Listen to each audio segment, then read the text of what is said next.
Welcome to Books and Beyond with That Guy Jay. I'm your host, That Guy Jay, and let's just jump into things and start with the watch of the day.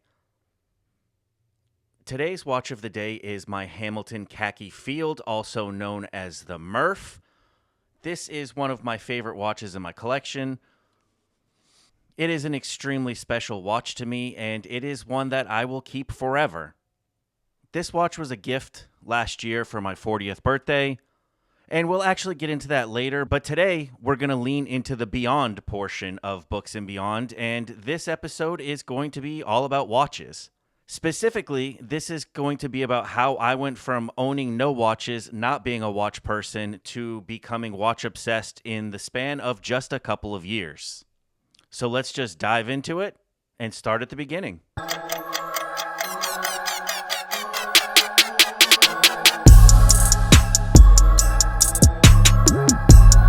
So as I mentioned, I've never been a watch person. I've never actually been a jewelry person at any point in my life. I've never worn bracelets, necklaces, rings. They were just never for me. They always kind of irritated me.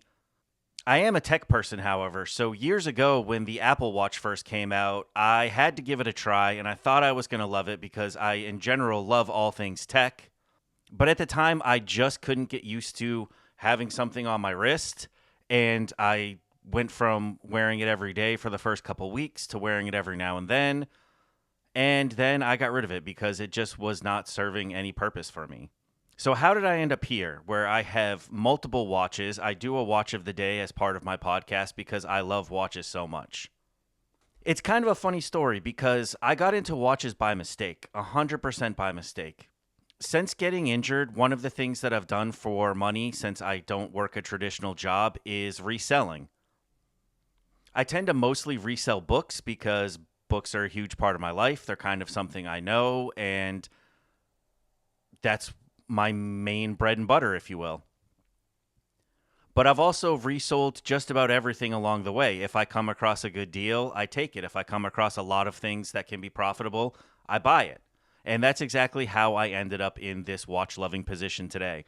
I came across a lot of watches for a very affordable price on eBay with free shipping, and I figured, why not? Why don't I give this a try? I've seen other people flip watches before.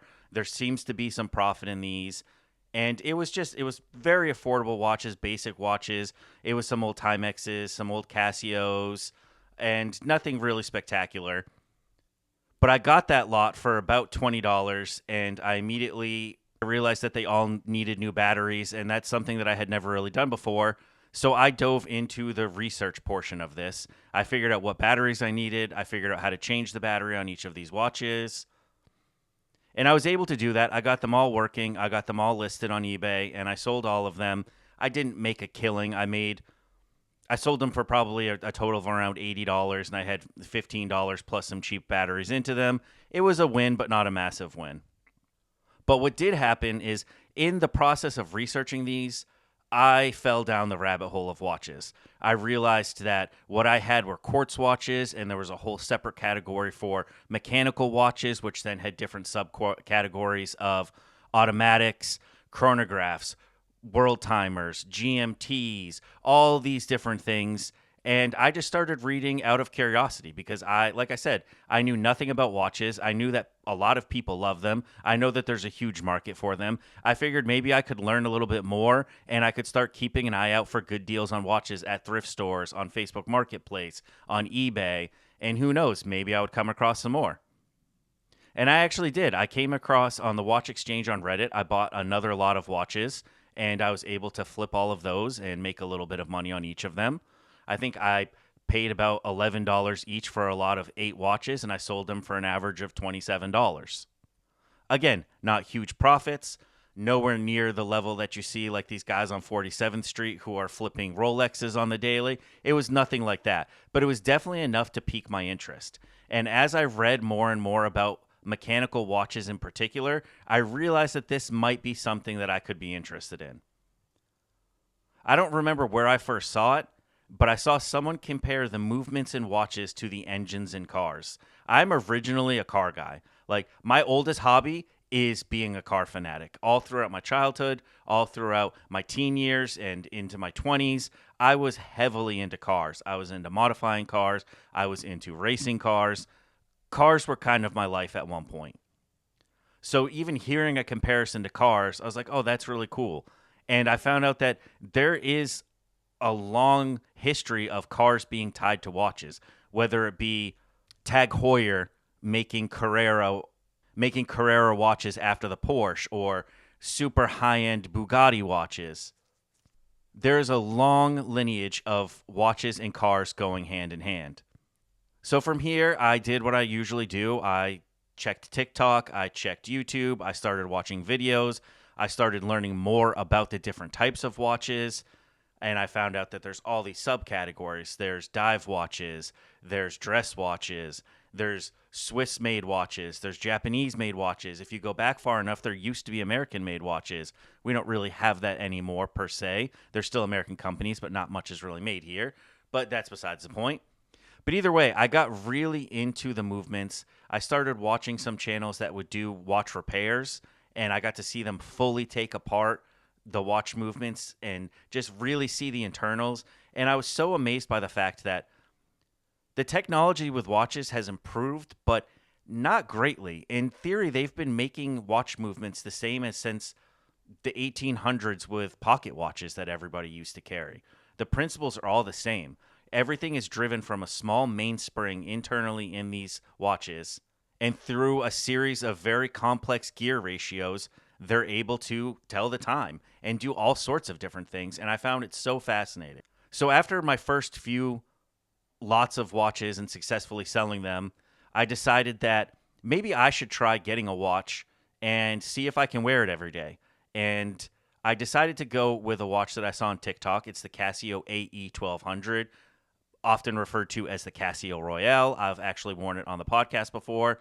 It's named the Casio Royale because it looks very similar to a Seiko that was worn in a James Bond movie. And I got that watch for, I believe, $18. And I was like, all right, well, if I can wear this every day, then maybe there is a chance I'm a watch guy. Maybe all this time that I said I hate wearing jewelry, it's just because I never gave watches a real chance. An Apple Watch isn't really a watch. It's more of just tech on your wrist. So let's give it a go.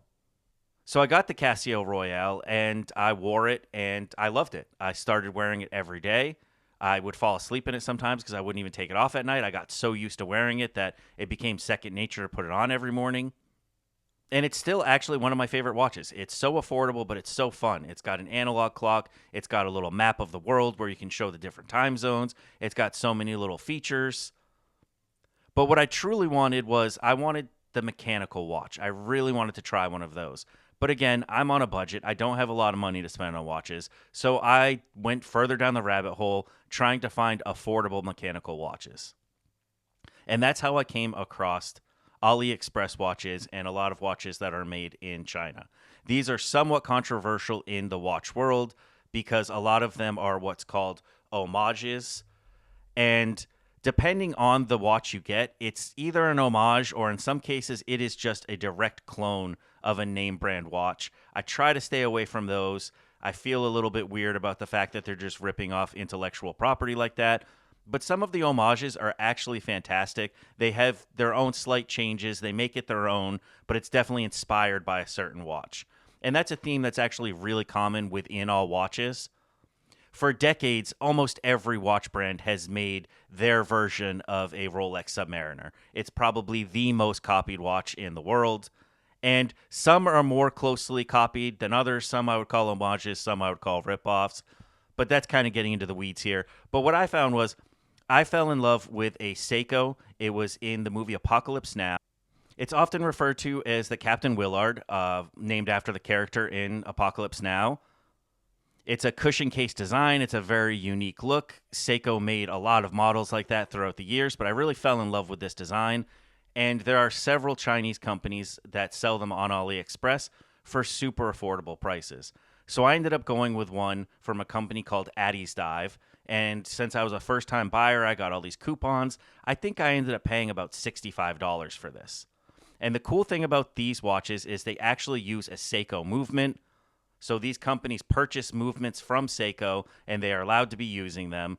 And the internals of these watches are Seiko's, and they actually offer better specifications than a lot of the lower end Seikos. For example, for a few $100s, when you get a Seiko, you're not going to get um, a higher end crystal like sapphire. The crystal is the glass part. You're not going to get an aluminum bezel and all these upgrades that this watch came with for super cheap. So, anyways, I ordered that watch and I was amazed at the fact that it was here in about 10 or 11 days. I'd never really ordered anything from AliExpress before. I didn't know what to expect. I was blown away by the quality of this watch. I was blown away by even the quality of the packaging and what it came with. And I started wearing that every day instead of the Casio. And the cool thing I learned with this watch is that there's a subsection of mechanical watches called automatic watches, and they have a little rotor internally so that just from wearing it, the movement of your wrist actually rewinds that main spring internally. And if you wear it every day, you never have to wind it. There's no batteries to change ever, so it'll just perpetually keep running as long as you wear it. One thing I also learned at this time is that some of these lower end movements are not overly accurate. They might lose 5, 10, 15 seconds a day or even gain that time. But what I found with this is that I was resetting the time about once a week just because I wanted it to be exact. And I started to really kind of form a connection with this. Sometimes I would hand wind it if I didn't wear it for a weekend because I didn't really go out. And on Monday, I would have to hand wind it to get it running again.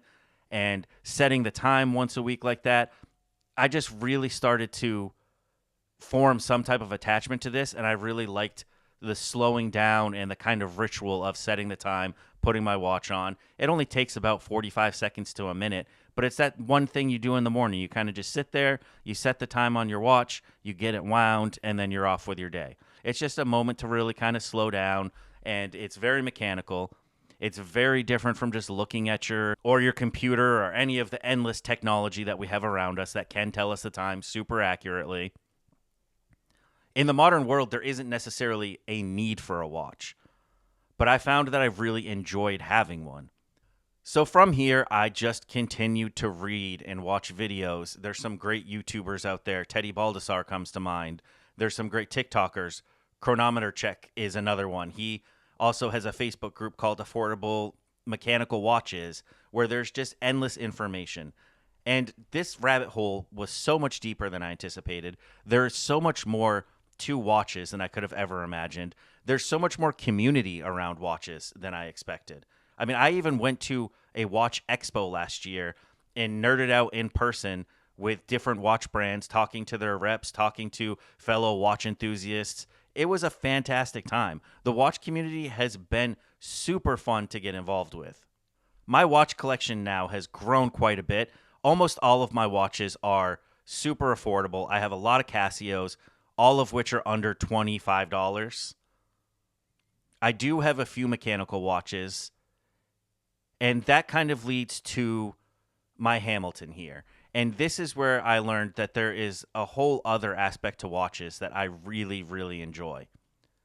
In general, I would not consider myself a sentimental person. I never really have been. For example, when my parents sold my childhood home, the home I grew up with, and they bought a new one, so many people were like, "Oh my God, aren't you so sad? Are you going to go see the house one more time?" I had no desire to do so, not out of any bad feelings towards the house. It was a great house. I had so much fun in that backyard as a kid, but I just don't get attached to things in that way. And I found myself getting attached to watches. And last year when I turned 40, which is, I guess, a fairly big birthday, it's a big number. And I was discussing with my parents what I might want, and I mentioned how I'd gotten into watches, and they agreed to get a special watch for me that I had been wanting, and that was the Hamilton Murph. And part of why I wanted this watch so much was this was a major plot point in the movie Interstellar. This was a gift from Matthew McConaughey's character to his daughter. This was originally only a watch on screen. This wasn't even a real model. It was just so popular amongst watch enthusiasts that Hamilton actually decided to put it into production. Now, being a dad to a girl, I felt kind of a connection to that. and I wanted to have a watch that came from my parents that will spend a big chunk of its life with me, and someday I will pass it down to my daughter. And I think that watches are a great thing that you can pass down. They're small, they don't take up a bunch of room, but they're also something that the owner had a personal connection with that whoever's receiving it can, hopefully look back on fondly. I hope someday that when my daughter looks at this watch, she thinks about the fact that I wore it all the time. It's probably my most worn watch. She makes fun of me for being a watch geek, but that comes with the territory of having a teenager, and that's fine. But this was a really special watch to me. It's not even about the fact that it's a more expensive watch than my other ones. It really has to do with the sentimentality of this, which for me is kind of a crazy concept because, like I said, I'm not normally like that. But I think that watches are a great way to pass down a memory and a legacy, if you will. And it's also a great way to mark special occasions. That's one thing I've seen in the watch community is it's super, super common for people on their bigger birthdays to get a watch to mark that date. There's a lot of guys that get a watch for their wedding day that they're then going to hold on to forever. And every time they put it on, they're going to remember that day. When people get a raise at work or get a new job or any of life's large moments, a lot of people get watches, and I've learned that, and I think that that's actually a really cool thing. It's something physical that can tie you to that day and that memory forever, something that you can wear and enjoy. Now, another thing that this watch did when I received it is showed me how much I really like the concept of having a watch from a TV show or a movie. I think the movie tie-in with this watch is really cool, and I've been able to find a bunch of affordable watches, including Casios, that have connections to classic movies or even TV shows. For example, I have a Casio Databank, which is a calculator watch, and that was in the Back to the Future movies. So that was the watch that Marty McFly wore in the 80s. I just think that that's a little fun tidbit and story to make the watches more fun. I found myself watch spotting when I watch TV and movies now. I'll pause a movie and try and zoom in and see what watch they're wearing.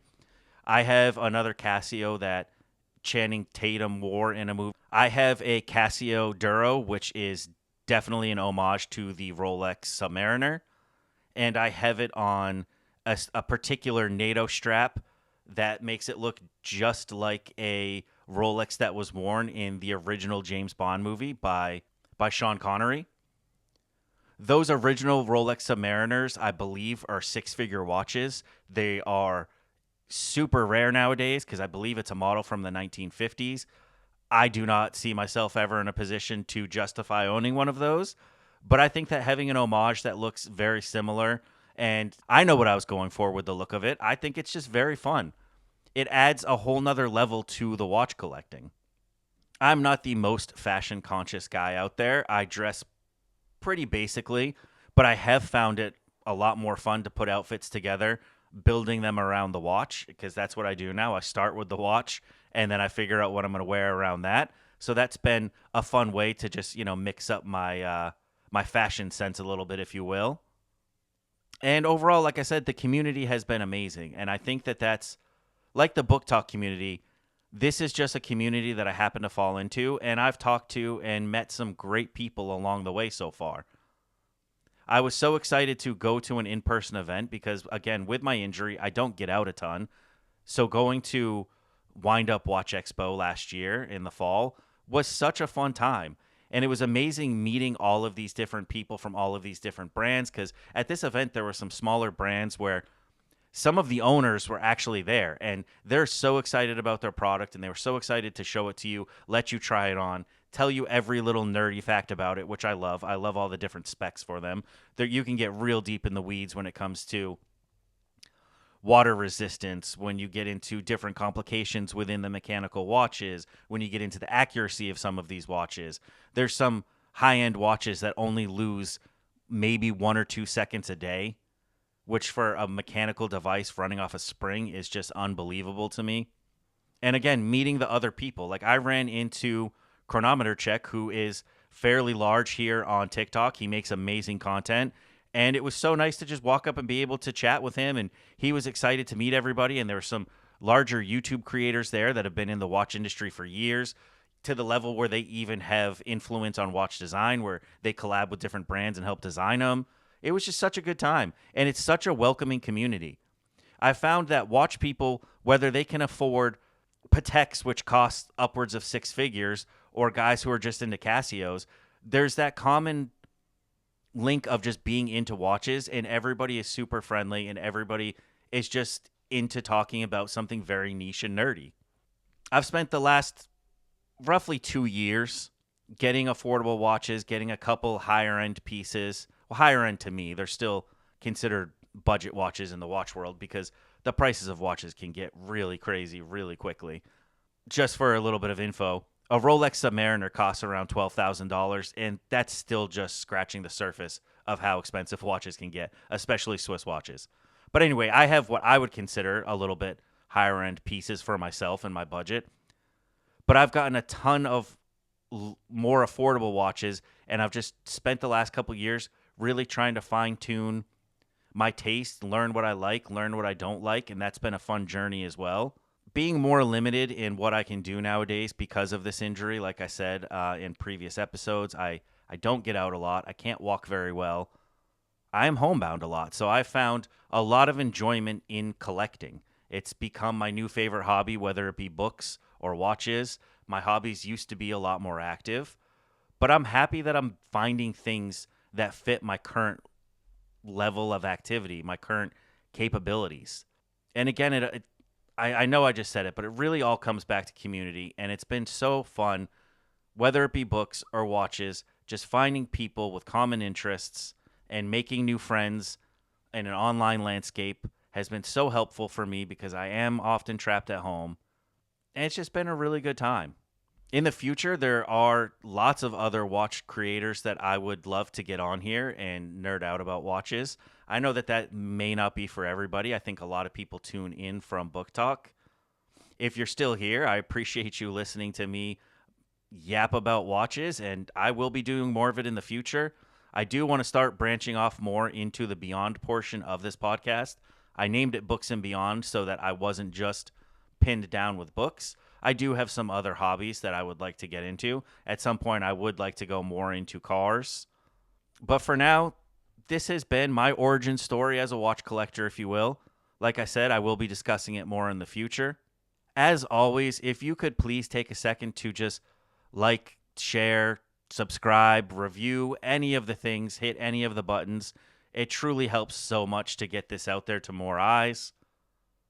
But as always, thank you for spending a little bit of time with me out of your week. This has been Books and Beyond with That Guy Jay, and I will see you next week.